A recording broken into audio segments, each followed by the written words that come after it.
Today we are going to learn two important qualitative reactions of proteins, the Biuret reaction and the xanthoprotein reaction.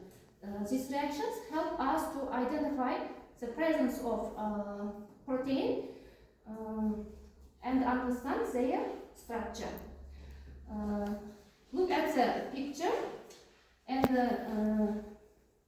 the Biuret reactions. Biuret reactions berilgan, yani take a new test tube and we add a small amount of sample, yani bu yerda sample deganimiz bu namuna, video deb aytiladi, ya'ni oqsil eritmasi, protein solution, ya'ni oqsil eritmasini qo'shamiz. Then add a small amount of sodium hydroxide and a few drops of copper 2 sulfate. Yani natriy gidroksid eritmasi va keyin bizlarda mis-2 sulfatni qo'shamiz. Bu yerda ya'ni proverkada ranglar o'zgarish bo'ladi. The color changes and purple or violet color. Ya'ni biz yerda ya'ni musbat reaksiya bo'lgan taqdirda bizlarda ko'k rangda yoki binafsha rangda rang hosil bo'ladi. Bu nimani bildiradi? Bizlarda oqsillarning aminokislotalardan iborat ekanligi va aminokislotalarning o'zaro ko'rsatadi. If you see a violet color or blue color, proteins are present. Ya'ni bu musbat reaksiya bo'lganligini ko'rish mumkin. Ikkinchi reaksiyamiz bizlarda xanthoprotein reaction. Xanthoprotein reaction helps us to detect aromatic amino acids in proteins. Ya'ni bu xanthoprotein reaksiyasida bizlar aminokislotalar tarkibidagi aromatik aminokislotalar borligini bilishimiz mumkin.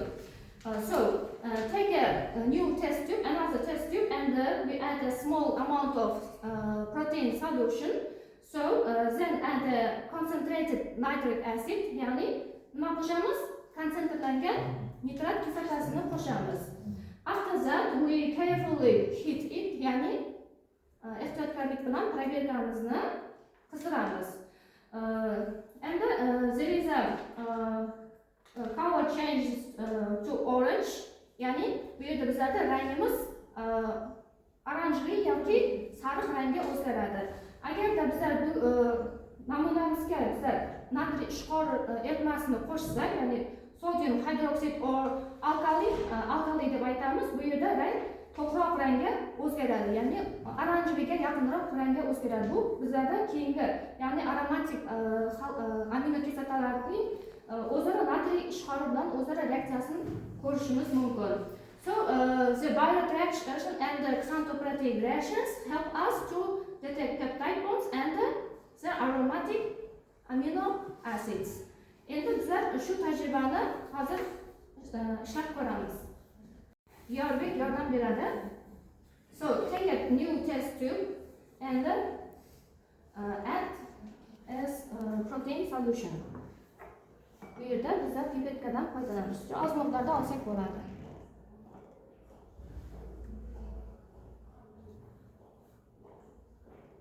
Bo'lmasa bundan ko'proq olib qo'yib.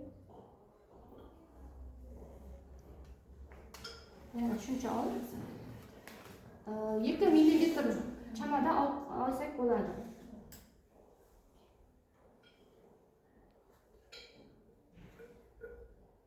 Then add sodium hydroxide. Ya'ni natriy ishqor eritmasidan qo'shamiz.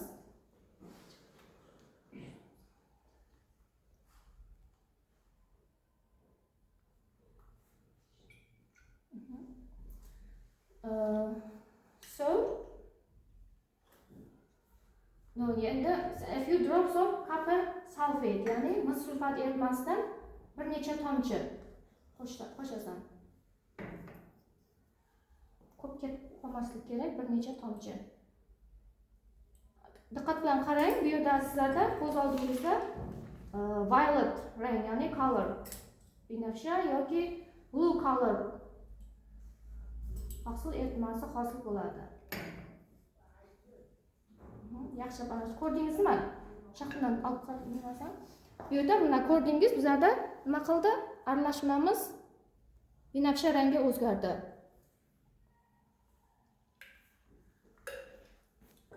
Mana shu bilan buyruq reaksiyamizning natijasi bizlarda musbat, ya'ni pozitiv bo'ldi. Ya'ni ko'rdingizmi? Ana bizlarda violet rang hosil bo'ldi. Endi ksantopprotein reaksiyasini ishlab ko'ramiz. So take another test tube and add a protein solution.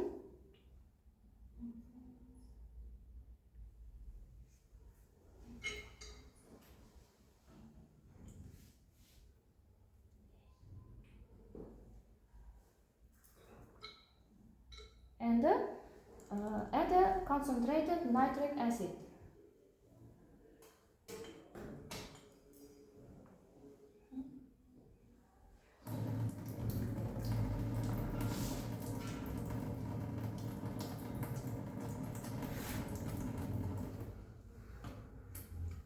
Kislota bilan ishlaganda to'g'ri bo'lishi kerak. Safety rules bilan qo'yib, xavfsizlik.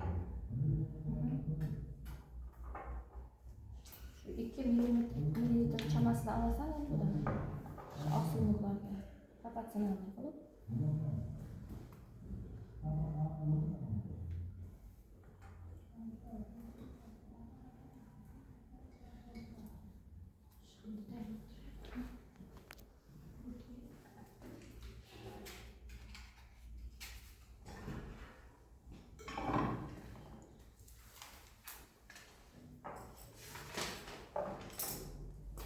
So we heat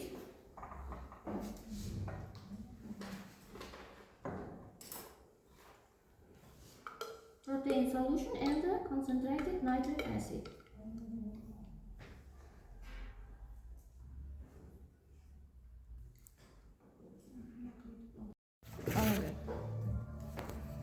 After that, we carefully heat it.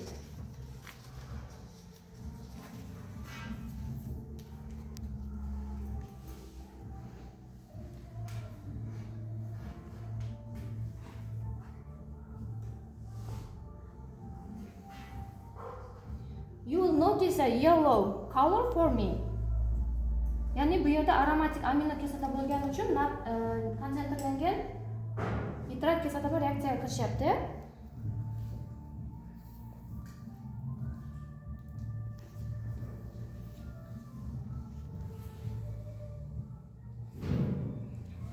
After that, add sodium hydroxide. It becomes orange color.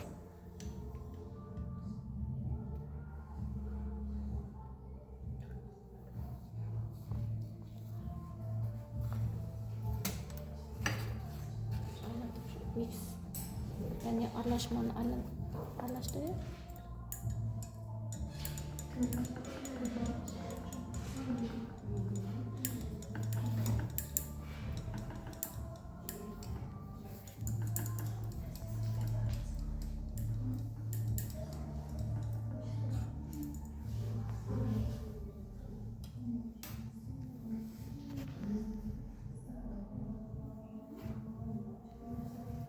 Ko'ryapsizlarmi? Bu yerda sariq rang hosil bo'lishi kuzatilyapti.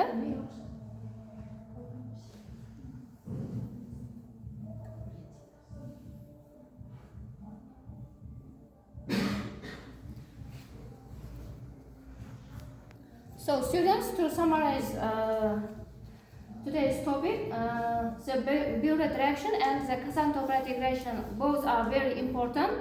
And the Biuret reaction help us to identify the presence of proteins and detect, ya'ni aminokislotalardagi peptid bog'lanishini aniqlashga yordam beradi.